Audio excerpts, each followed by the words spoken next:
राजस्थान में लव जिहाद और धर्मांतरण गैंग की जड़ें गहरी होती जा रही। ब्यावर का मामला अभी शांत ही नहीं हुआ था कि प्रतापनगर के इस गिरोह का नया ठिकाना डिकोड हुआ है। प्रतापगढ़ में महिलाओं का एक पॉलिटेक्निक कॉलेज है। इस कॉलेज में लंबे समय से छात्राओं का शोषण जारी था। पूरा मैनेजमेंट इस गैंग की टूलकिट बना चुका था और ये सब करने वाला कोई और नहीं, कॉलेज का प्रिंसिपल निकला। कॉलेज की छात्राओं से प्रिंसिपल मशहूर अली पर गंभीर आरोप लगाए। भेद खुलता भी नहीं अगर ये लड़कियां हिम्मत नहीं करती। छात्राओं ने मशहूर अली को फांसी दो के नारे तक लगाए। हालांकि आरोपी प्रिंसिपल पुलिस की अब गिरफ्त में आ गया। पूरा मामला क्या है? आखिर इतने दिनों तक ये छात्राएं सब कुछ क्यों बर्दाश्त करती रही? क्या हुआ था उनके साथ? सारी जानकारी दे रहे हैं भरत भूषण यादव, जो खुद एबीवीपी के कार्यकर्ता और छात्र हैं। इसमें राजकीय पॉलिटेक्निक महाविद्यालय के बाहर खड़े हैं। आप पीछे देख रहे होंगे मेरी बहनें भी खड़ी हैं। ये इसी महाविद्यालय के विद्यार्थी हैं। इन बहनों के साथ यहाँ के प्राचार्य और कुछ शिक्षक मिलकर दुर्व्यवहार और दुराचार करते हैं। यहाँ का शासन प्रशासन मिलकर इन बहनों को पिछले 1 महीने से गुमराह कर रहा है। मैं राजस्थान की सरकार से, माननीय मुख्यमंत्री जी से अपील करता हूँ।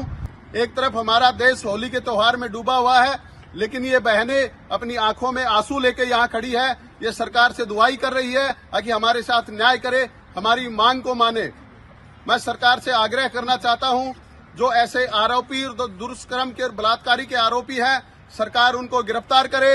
इन बहनों ने पुलिस को रिपोर्ट भी दी है। इससे पहले भी यहाँ के शासन प्रशासन ने 2-3 बार कमेटियां बना के गुमराह करने का प्रयास किया गया है।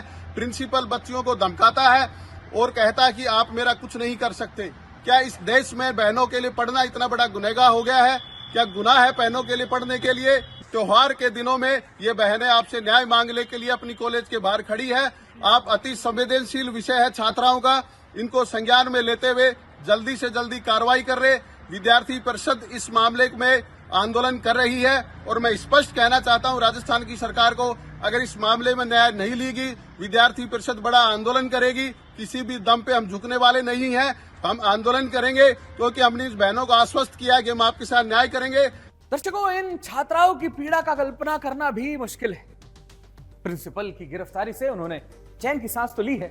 क्या कहना है उनका, सुनते हैं एक बार। है वो लड़कियों को गुमराह करते हैं, उनके साथ छेड़छाड़ करते हैं। उनके साथ हमारे लाइब्रेरियन और लेक्चरर है विष्णु गोयल, रामलाल बेरवा, वो भी उनके साथ मिले हुए हैं और लड़कियों के साथ छेड़छाड़ करते हैं। उनको गंदे गंदे मैसेजेस करते हैं, उनके साथ पिक्चर्स लेते हैं, आधी रात को उन्हें मैसेज करते हैं, परेशान करते हैं। इस तरह की बढ़ती घटनाएं पूरे सूबे के लिए चिंता का विषय है। राज्य के साथ साथ सरकार भी प्रयास कर रही है। कड़ी से कड़ी सजा के प्रस्ताव पर चर्चा की जा रही है। इस बीच राजस्थान के राज्यपाल हरिभाऊ बागड़े का एक बयान चर्चा में आया है। आप भी सुनिए। बोले तो उसको नपुंसक बना दो तो भी संख्या कम होगी। ऐसे जो दुष्कर्म करते लोग, उसी को भी वही कायदा बनाए और उसको नपुंसक करके छोड़ दिए। तो किसी से शादी भी नहीं होगी, मरे तक वैसा रहने पड़ेगा। और फिर दूसरों को लगेगा, गांव में ढूंढता रहेगा ना, तो लोग बोलेंगे अरे ये वो है, अरे ये वो है। समाज को दूषित कर रही इस कट्टरता की सोच को बदलना होगा। ऐसी दीमकों से बेटियों की सुरक्षित रखने के लिए कानून के नए सिरे से व्याख्या करनी जरूरी है। समाज को भी जिम्मेदारी लेनी होगी, संगठित होना होगा, सतर्क रहना होगा, बेटियों को और मुखर होना होगा और मजबूत और ताकतवर बनना होगा। इस परिवर्तन की शुरुआत घर से ही करनी होगी, अपने घर से ही करनी होगी। हम बदलेंगे ये बोलिए तो समाज बदलेगा ना, क्योंकि समाज बदलेगा तो अंततः देश बदलेगा। इसके लिए हम सबको जागना होगा। दोस्तों, इसी संकल्प के साथ मुझे दीजिए अनुमति। धन्यवाद। जय हिंद।